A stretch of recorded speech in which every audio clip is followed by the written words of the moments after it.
Welcome to the Tech Egg. Don't get scrambled. Enjoy the video. Start by preparing your Redmi Note 14 Pro for safe changes.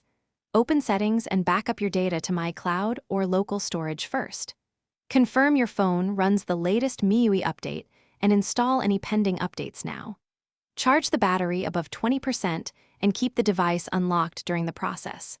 Close all running apps and disable any screen recorders or third-party launchers that modify system gestures. This preparation prevents lost settings and ensures the control center edits. Next, learn how to open and edit the control center layout on your phone.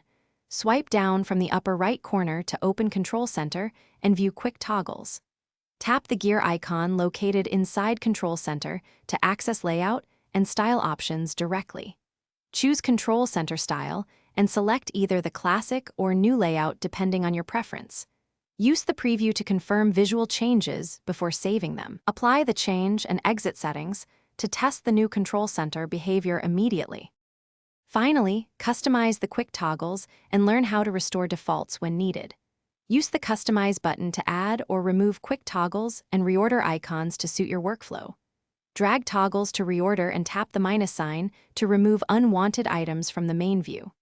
Add extra toggles from the hidden list by tapping the plus sign and confirming placement.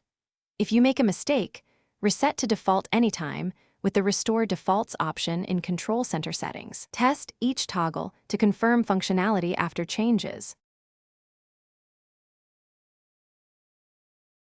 Thanks for watching. Consider subscribing if I helped unscramble your problems.